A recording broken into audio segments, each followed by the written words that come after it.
One day, Thomas was at the quayside of a small village. Fish were being loaded into his cars. The work took a long time. The fishermen were using old equipment, and Thomas was worried. I'm going to be late for Henry at the docks. He won't like this. Please hurry up. But Thomas was rudely interrupted.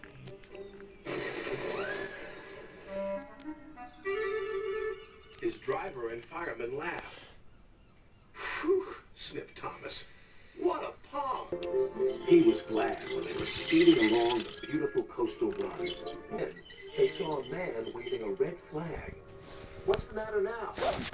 High tides are damaging the track, reported the man. I've marked the spot. We'll go and inspect, said the driver.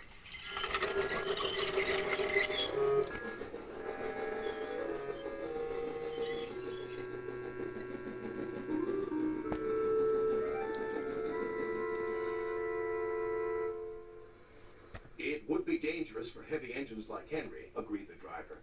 But for Thomas, it's safe enough. The guard left a red oil lamp by the damaged track to warn engines. When we get to the docks, I'll tell them to close the line.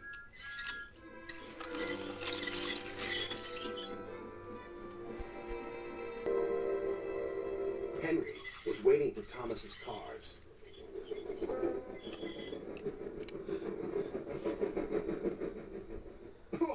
You're late. That smell is making me ill. It's the fish, replied Thomas, and there's danger on the rails. That's why we're late. Huh.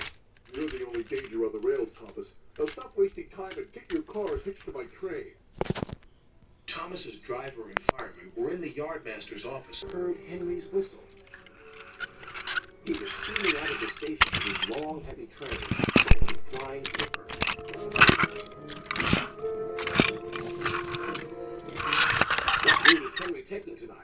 Who is Henry taking tonight? Asked the driver. The coastal run, it's the quickest. But I told you, gasped the driver. That's dangerous for a big engine like Henry. The yardmaster quickly phoned the signalman, but Henry roared past the signal box. I'll soon make up for lost time. The signalman couldn't hear the warning. By the time he did, Henry was far away in a cloud of steam. But when Henry reached the coastal track, his hopes for a fast run were dashed. Fog floated everywhere. I can't see, cried Henry, nor could his driver.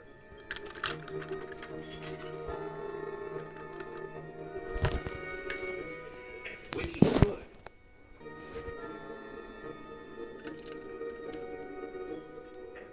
could, it was too late.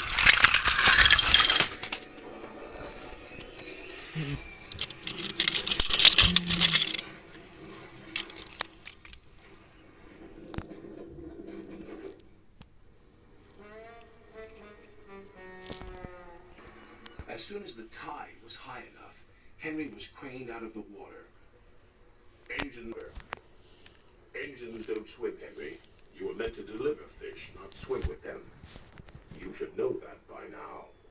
Yes, sir. I'm sorry, sir. When Henry arrived at the docks, Cranky the Crane looked down on him. My, Henry, I expect you'll have some fishy tales to tell. But take my advice, have a long hose down first. But there was worse to come. Look, they've caught all this fish and a green whale, too. It's not a whale, it's a monster. Henry was most upset. Thomas now felt sorry for Henry. Come on, your driver says it's time for a nice washdown. Then you'll feel much better. And Henry did. I'm sorry I was rude to you, Thomas. That's all right. But can you smell something? What? Fresh air. Oh, yes, replied Henry happily.